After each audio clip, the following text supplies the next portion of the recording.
Igama lami nguZinini wakaqele, shadele kaDlamini.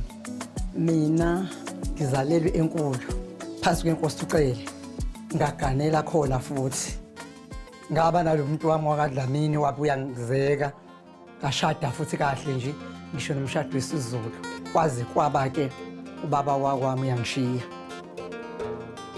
Wangishiya kunamawele. Amawele aka 89. Washona ngo89 naye. Wona amawele eninyanga eyodwa kwazele 1 month. Abamazi babwabo. Khanyisile Dlamini, ngihlala ezingolweni enkulu.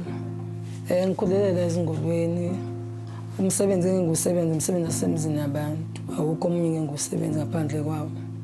Ukukhula kwethu sikhuliswe uma ngoba sikhule vele ubaba engekho washona sisebancane sanda kuzalwa newele lami. Khanyisile unabantwana ababili. Unothando lwethu okuyena omdala, okuyena ophilayo. Lona wesibili ke ilesiso esivele saphunyuka. Last year ngangiye ngoDisemba ngemingcwabeni wababa wengane ngiyofihla yini. Samfihla futhi kwadlula kuthe sengilungise ukuthi ngiyabuya ngiza ngala ekhaya. Ngaba nenkinga ukuthi ke ngizwe izinhlungu. Ngaba nama-pains. Bangithatha bangisa ekliniki. Ekliniki washo ukuthi khona into eyayiseyiphuma. Ekliniki bave bangithatha bangigibeza embhedeni. Bathi angilali ngaba njengomuntu obelethayo nje. Yaziphumela futhi ingane kwakwangu ukuthi abangifaka ngisho isandla yayiphumela yona nje. Ngithena ke sengiphumile khona ke ekliniki ngoba zange ngize ngilale nje baqeda ukwenza lokho bangibuza ukuthi ekhaya basebenzisa mphuma usingcwabisana. Ngabachazela ukuthi masingcwabisana sekhaya usinombuso kodwa angikholwa ukuthi ukhona ngala kwaZulu eSouth Coast.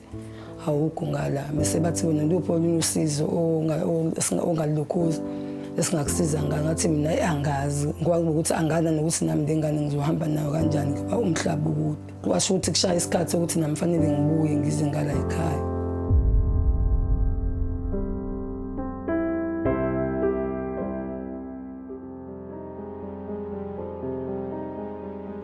Ngawuthi mina ngathola ukuthi umqondo wakhe ngathi unendawo ungathathi kahle. Esebuyile mawukhuluma naye ngathi nje uyathukeza. Kube naloko nje ukuthi ngathi manje khona into ezilahlekayo la phezulu. Angizange zingibe right. Wangathi nje umqondo nje awusebenzi kahle ngaphazamiseka nje kakhulu. Wangokuthi ngaze ngehla ngisho emzimbeni ngaphazamiseka kakhulu ngihlukumeza. Ngihlukumezekile ngoba manje lesimo esenzeka kumina zibe sihleze zenzeka kwabanye abantu kodwa kwamhlukile. Ukukhuluma kwabantu indlela bakhuluma ngayo kodwa nje sengifisa kona ukuthi kufike nje kudlule ngithandazela kona ukuthi ngikwazi ukusizakala ekugcineni. Ayikho into engadluli kuzodlula bazokhuluma ngami namhlanje kusasa bazobe sebekhuluma ngokunye. Into engiphatha kabi ukuthi kuna sebekhuluma abathi mina ngalahla ingane khona le lokho empangini. Ngihanje ngifuna amaphoyisa ngizovela ngisho ku-TV ukuthi mina ngalahla ingane. Isifiso sami esokuthi ngicela ukuthi nikwazi ukungisiza ukuthi ngikwazi ukufihla ingane yami. Ngikwazi nami ukuthola ukuphumula emoyeni nayo ingane yami ilale nabantu bala ekhaya abadala. Ibe nokuthula nje. Isifiso sami sibeke lapho. Ngajabula ukuthi sengithola usizo.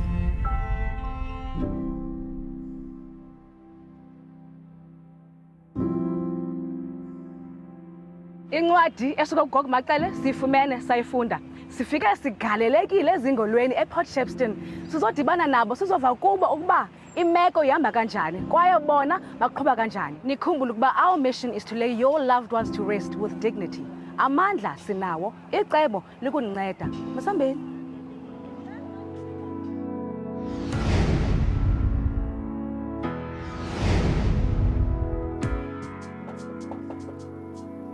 Yena.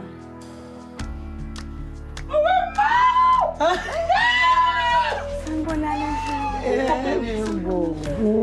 Ntombazana. Intombi enhle kanje. Ngibona endlini. Ngikwanokwa usisithembisa mdoda. Hawu, nikahle kodwa. Sikahle. Ngale ndlela sikahle ngayo. Hayi mina ke uThembisa ngisuka le eGoli. Hawu ngiyavuya ukunibona. Yeah, Hawu siyabonga. gogo ngiyithola incwadi yenu. Ngathi ngiphuthume ngize kunina ngizokhuluma naye. Kwa usisithembisa mdoda. Esukumela isimo bekade sivelele naso njengoba besingakwazi ukufihla umntwana. Cela ngitshela kabanzi ukuthi kwenzeke. Bakwengane yakhe indala. Usevela waphathwa ikhanda wavela washona. Oh.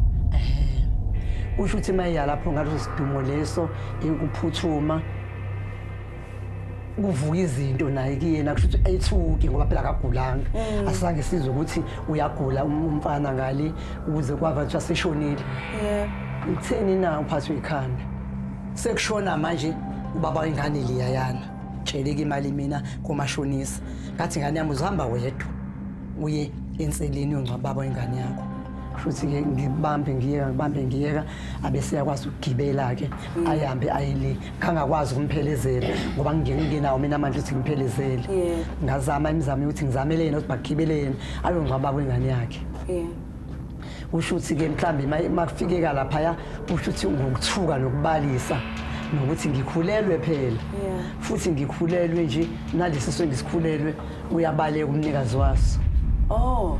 Ngoba kusona salushonile.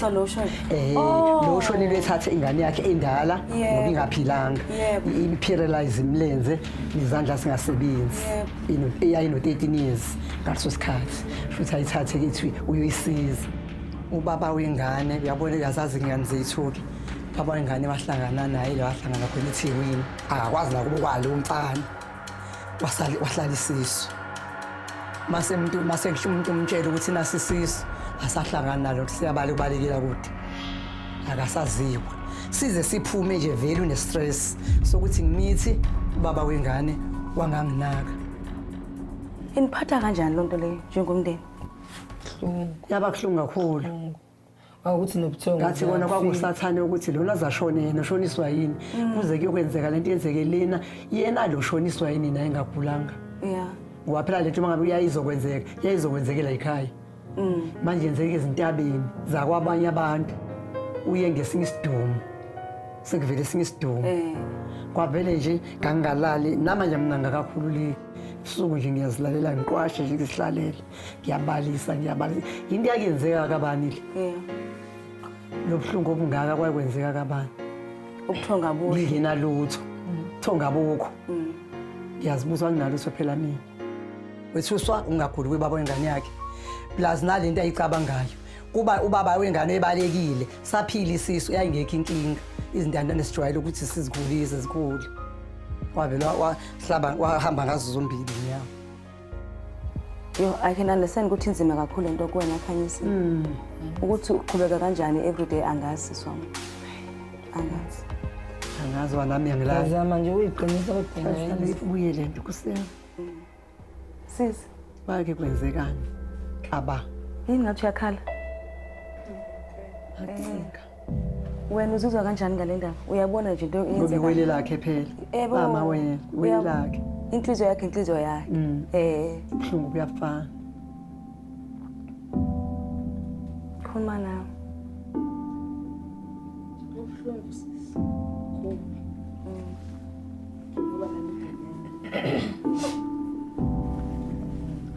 kodwa manje ngizobakhuluma amagama kubuhlungu nosisi wami futhi ubuhlungu abuzwayo ngiyabuzwa. Khala kwami fanele ngizicabangele ngenxa yesifo enginaso sakufanele ukuthi ngikhale kuze kudluleni. Uba amandla beninawo benifisa ukubonana kwenzekeni for ingane yenu ucebule Nkosi. Besifuna ngcwabeke kahle Kuphi gogo? Khona la ekhaya. Amangcwaba awala ekhaya siwasebenzisayo vele. Ninawo la egcekeni? Sinawo la egcekeni isingcwaba ekhaya thina. So nifuna ingane yenu ibuye izekhaya? Ibuye izekhaya. Izongcwaba khona la. Nalabo abakhulumayo bayibone ukuze kugcwalisele ukuthi ingane ayizange ibaleke kwilahlwe. Isimo. Babona ukuthi nayi lento esasisho sithi akuyona lento esasisho ukuthi ingane yalahlwa nayi ingane seyifika. Vele ngiyazi njengoba into zami zambe ngalendlela ezambe ngayo vele nakade bekhuluma bakhona kade engibazi kodwa ngizikhetha ukuthi angingababuzi ngavele ungisize ngalutho mina ngibhekane nento engibhekane nayo egcineni bona bazozibonela ngibana sebebona ukukhuluma kwabe ungisize ngalutho. Hayi ke ngiyabonga gogo. Khanyisele kuzolunga sisi. Yes. Kuzolunga. Ngizwile and nami ngizophinde ngibuye. Khona into engisayihlanganisa.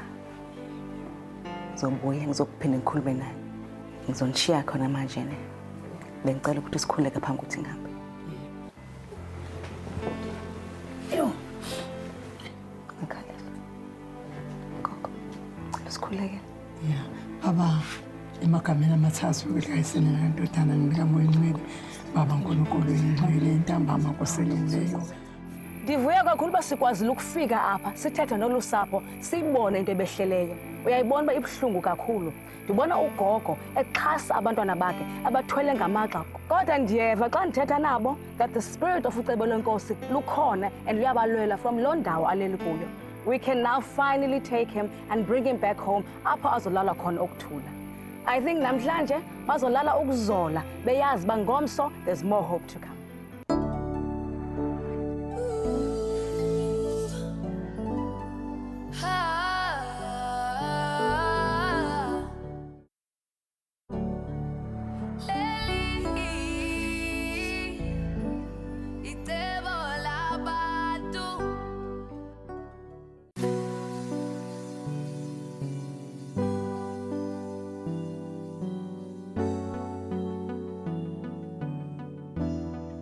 Sanibona.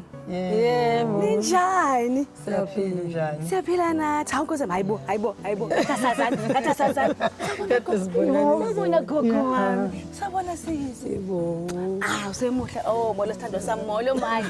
Yebo. Ninjani? Siyaphila njani? Ndivuya kahle. Silale kamnandi kanjani? Hayi ke, njengoba ngishilo. Ngahambile izolo, ngasho ukucabanga, ngisho ngathi ngiyabuya ngithi. Sengibuyile ke. Angihambi ngiyi-1. Yeah. Yabo. Ngiphethe ubhujazi ozosenzela into ezi-right. Ngicela angene ubaba uSinawo. Ngena baba. Yebo. Yebo. Siyaphila njani? Ubaba uSinawo ke uphuma ecebo lethu. Namhlanje ngithi ngizonilanda. Siyaphuma. Sizoplana manje ukufihlwa kwacebo lenkosi. Yebo. Igama nguSinawo wakwaSimandla, u-customer service manager wasecebo lethu. Ayithi sikhulumile izolo. Sayikhuluma indaba yethu. Yathi mina ngiyahamba ngisayolala ngisakuyicabanga kancane. Ngizobuya neplan. Because nginizwile inhlungu yenu, ngizwile. And I just want to make sure ukuthi inhliziyo zenu ziyaxola. And then impilo yenu iqhubeke phambili iye kuphi phezulu. Yikho nje ngizeni lo baba uSinawo la. Azonicacisela ukuba siyaphhi siyokwenza ntoni. Siyozani lapha ngabe yosigebenga. Lutho gogo. Ngiyakholwa ukuthi uyakwazi ukusiza abantu abakwisimeni esinjengami. Naku sekwenziwe namhlanje kumina. Bengihlezi ngitshethi into eyenzeka endaweni ekude noma ebantwini abazanayo. Kodwa ngibona ukuthi usiza wonke umuntu noma ngithukephi. Siyasuka ke manje la sihambe siye kwelinye lamagatsha ethu. Yila khona ke sofika sihlale phansi, sihlele kahle uhlelo lwethu lomngcwabo. Yila khona soplana kahle so that umndeni nawo ugculiseke necebo lethu futhi ukuthi ligculiseke. Siyabonga kakhulu ke. Angithi ngiyasithemba ukuthi siyendaweni ephephile. Sizocela ke imithwalo bese ebhokweni sishone khona.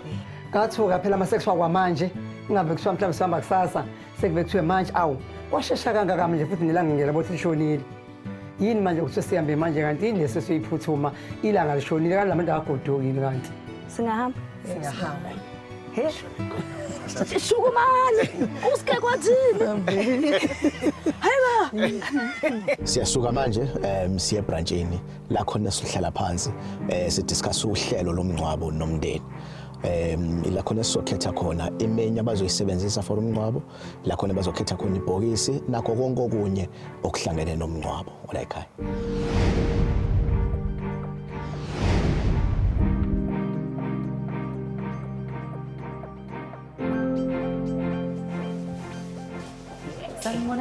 Sawona sisunjani? Siyaphila njani? Siyaphila nathi. Kuletha ama VIP wami lana. Siyabonga kakhulu. Igama lami nguNolindelo wakaJalubane. Imina ozobe ngisiza ke namhlanje. ngizocela ukuthi singeneni ngapha ukuze sizokwazi ukuba nespace sokuthi sihlale. Siyabonga. Bantu bami. Ngicanga ukuthi nginishiye khona lana manje. I think this is something kumele niyenze njengomndeni in private. Nizoba right kodwa? Ngizizwa ngi-right kathi ngiyaphupha kodwa nje ngibona ukuthi yona iqiniso lento iqondene nami. Njengamanje sizochaza iy'nhlelo zomngcwabo. Ngizocela ubheke kwi-package yethu yakaSilver. Silver plan wethu. Isevisi yethu esizoyenza sizobala ibhokisi, amakhaza, sikhulisa isithombe, senze uhlelo. Ekhaya sizoniqashela u2 poles wetende ohamba nezihlalo eziwu200. Basiwelcome nje ngendlela kufanele benze ngayo bese usisi lo sebenza khona wakwazi ukuthi asikhombise imenu, wakwazi nokuthi asikhombise ibrocha yakhona ukuthi lo usizo lesoluthola nikuyiphi indawo. Green beans and Potato, okay. Vegetables stir fry. Okay. Beetroot awukhona. Sikhipha kodwa sabo beetroot gogo. Okay. Akunankinga sowenza kanjalo. All right. Hayi ubeetroot. Beetroot impilo. Singazidla nje ezinye izinto beetroot impilo ngaphezu kwalezi ezinye izinto. Cha uthi nami ngijokekela ngifuna ukuqamba amanga nami beetroot ngiyawuthanda kodwa ugogo bekhetha into evele sijwayele. Stir fry nami ngisuke sengisikhethile nje ngazi kanjani.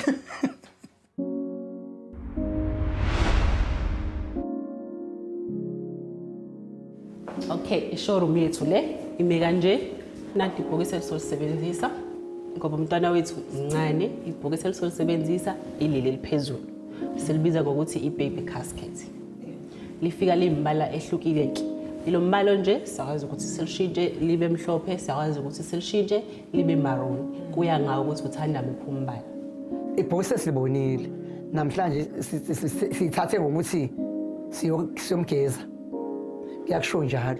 Kuthiwa niyomgeza bese niyamgqokisa. Sayithatha kanjalo ukuthi siyahamba ke phela ngihambe sihambe semgqokisa umuntu phela akahambe ngagqokanga. Njengoba nivileke phambili asabuyele emva ngoku. Abantu bamangenile bakhetha yonke into abayidingayo to lay ubaby Cebo Lenkosi to rest tomorrow. Sisayolala, sicambalale ngomso imini enkulu. Sanibona khona.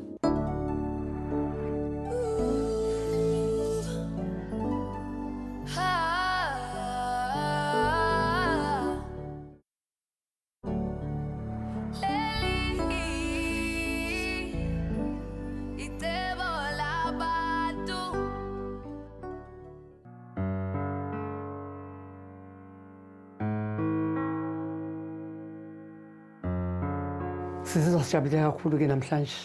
Ilanga lokugcina nabo bakhululekile abantwana ngiyabona ukuthi uyaswabuluka. Namhlanje ngosuku lomngcwabo kade sihlezi lapha, ngihlezi kumatrasi.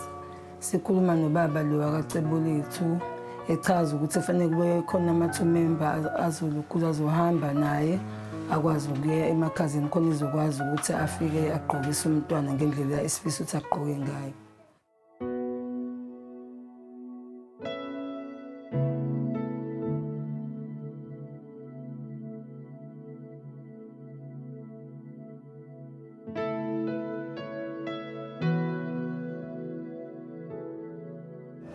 Singenile sambona umntwana sivuleka sambona basithi ke bazosifakela lezo ngoba siphethe bona ke la yabo phela vele ibhokisana lincane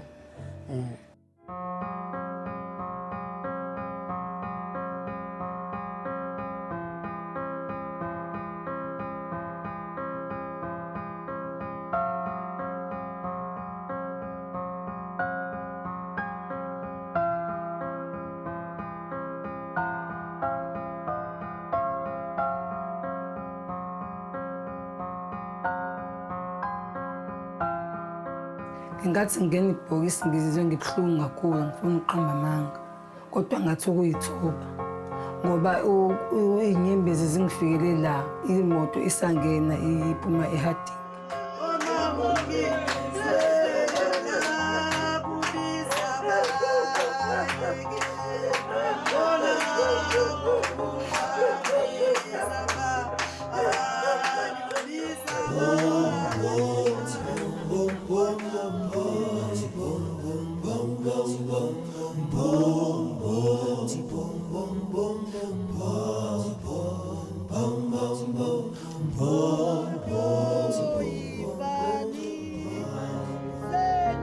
ngiyabonga ukuthi lesimo singifice sibhlungu sona ngendlela esifike ngayo.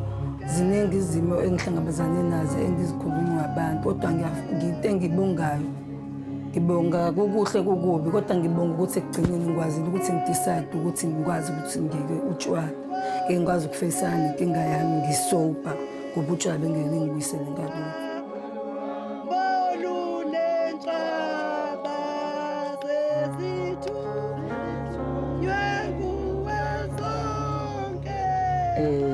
Wahamba kahle kakhulu umcimbi wengane ngendlela besingayilindele nathi ubuhle bawo. Hayi kuba ngisaphuza mhlawumbe ngabe ifihlwe ngigekho nje ngisestokisini. Nginenhliziyo encane kade kuyashaya futhi ngaphela. Serious. Ngiyabonga nje ngempela. Ibonga ngabangi shame.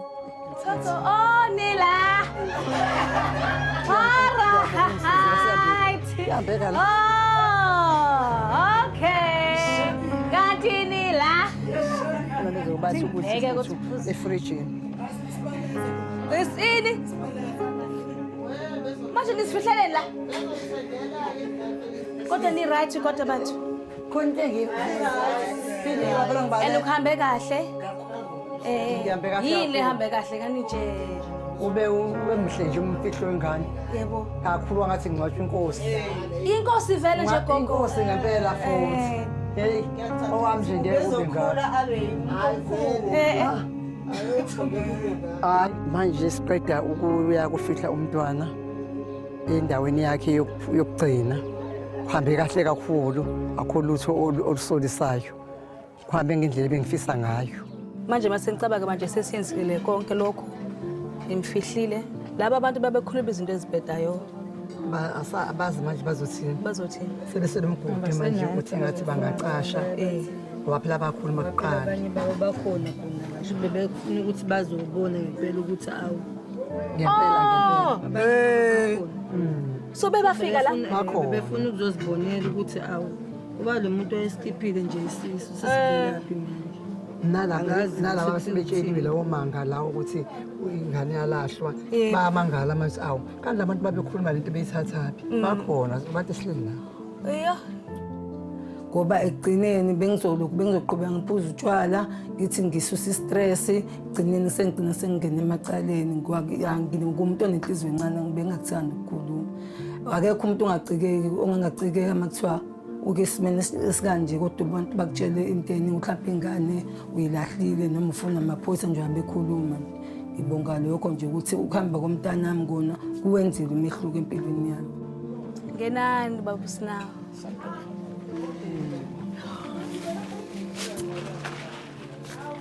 Stress.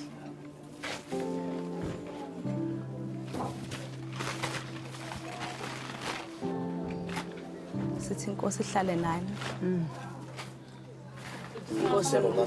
Siyabonga kakhulu. Konke siyabona ukuthi ngathi kuhambe kahle. Sithemba ukuthi nomndeni ugculisekile. Nenhliziyo sithe kuwasheka kancane. Sithi ke siyicebo lethu lokhu usalabele. Ukuthi at least makudlula lolu suku lanamhlanje umndeni at least ukwazi ukuthi kube khona la uqosha khona. Siyabonga kakhulu. Siyabonga sengathi ngabanani anicini. Siyabonga nathi kakhulu ucebo lethu ngathi nani ningihamba kahle emgwaqweni. Siphinde sibona nangelinye ilanga. Hayi sekusekhaya. Sekusekhaya. Siyabonga kakhulu. Siyabonga kakhulu asuvale umlomo. Ayikho nje into engakhalaza ngayo lapho nje ngiswela amazwi okubonga. Yonke into ihambe kahle ngendlela nami bengayilindele. Bengithi into encane ngathi ngaphezulu kwamandla. Ngiyabonga kakhulu. Hayi ke umsebenzi besuthunyiwe njengabantu bakwacebela abantu siwenzile thina. We leave this family happier, more relieved, and I am so proud of the strides that Ukhanyisile has made. Yena no Gogo no Wele are going to be just fine. I, for one, am extremely inspired and proud of them. This is why we do this show, to bring hope to the hopeless. From the shame and the gossip, they wanted her underground, but to tickle her. Now, her dignity has been restored and her future is so bright, and I cannot wait to see what she does with her life. Enkosi kakhulu.